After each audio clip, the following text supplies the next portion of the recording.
class, we have discussed time period calculation. So these are the two questions. These are the two questions. We completed the time period calculation. Here in the first question, both the terms are having pi. In the second question, both the terms are not having pi. In both of these cases, it is periodic signal and time period will be attained. Okay, it is periodic signal and it has time period. It has time period. Okay, so given is periodic signal. This is the time period. This is the time period. And given signal is periodic signal. Given signal is periodic signal. So on the other side, both the terms are not having pi. Both the terms are not having pi. In this case also, the signal is periodic signal. Signal is periodic signal. And this is the time period obtained. This is the time period obtained. Okay.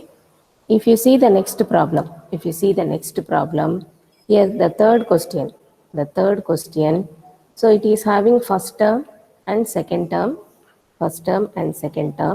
This is of the form a cos omega 1t plus b sin omega 2t. Okay, this is of the form a standard representation. Amplitude doesn't have anything to do with the time period. For the first term, we will calculate time period 1. For the second term, we will calculate time period 2. So time period 1 is 2 pi by omega. It is 2 pi divided by 4. It is pi by 2. And if you see the second time period, it is 2 pi by again omega. In the place of omega, we have omega 2. Value is 2 pi in the given question. It is 1. Okay. So if you calculate overall time period, it is T1 by T2, which is nothing but pi by 2 divided by 1, which is nothing but pi by 2. Okay. This is a fraction with pi involved. Fraction with pi is present. Okay. In the time period, fraction with pi is present. So such signals are called aperiodic signals. Such signals are called aperiodic signals. Okay. And here in the previous case, if you see, this is a complete fraction. Last line time period calculation, it is completely a fraction. And in the second question, it is integer with pi. It is integer with pi. Okay, either simple fraction is allowed as time period or integer with pi is allowed as a time period. Okay. And the other way you can say in the question itself, both the terms should not have pi or both the terms should have pi. Okay, this is the short form. But here if you see first term is not having pi, second term is having pi, that signals will give time period a fraction with pi, which is not, which will not give you a periodic analysis,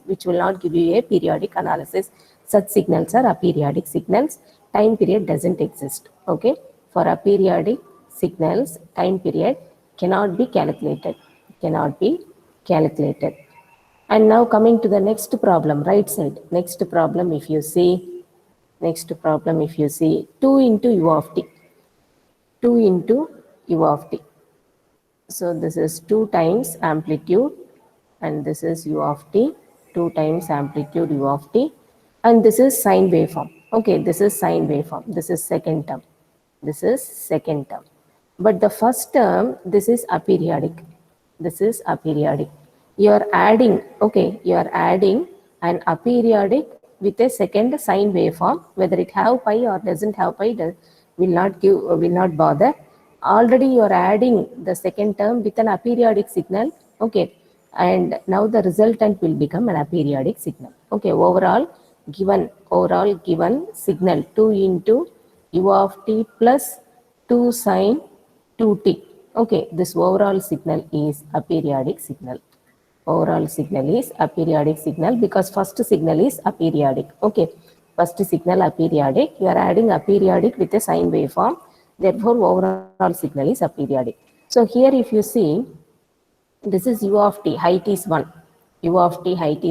How I am telling aperiodic means no repetition. Periodic means same thing will get repeated again and again. Okay, same thing will get repeated again and again. Here no repetition is there. That's why it is aperiodic signal. If you see this half means it is a constant value half from minus infinite to plus infinite. It is a constant value half from minus infinite to plus infinite. This is the diagram.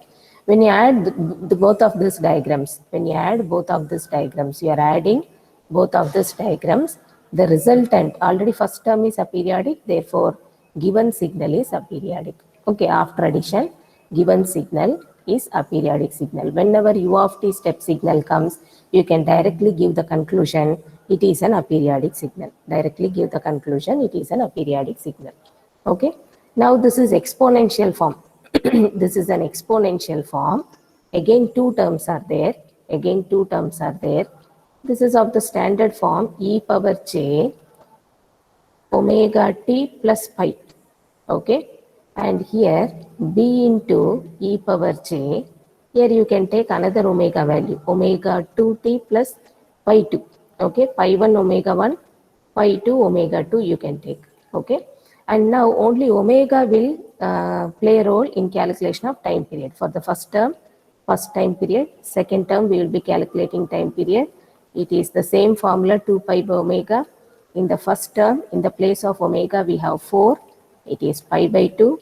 In the second term, same formula 2 pi by omega, and here if you see 2 pi by, in the place of omega in the second term we are having 3 pi. In the place of omega in the second term we are having 3 pi. Okay, so now this is 2 by 3, and already here first omega is without pi, second omega is with pi. There itself you can conclude it is an aperiodic signal. Okay, there itself you can conclude it is an aperiodic signal. Now overall time period is t1 by t2. Overall time period is t1 divided by t2.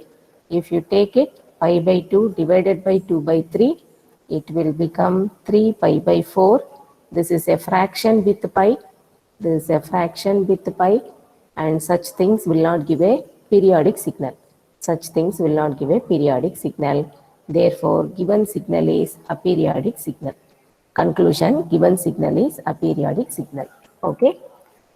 So till now we have seen continuous time signals. And now we will move on to discrete time signals, how to calculate the time period. For discrete time signals, how to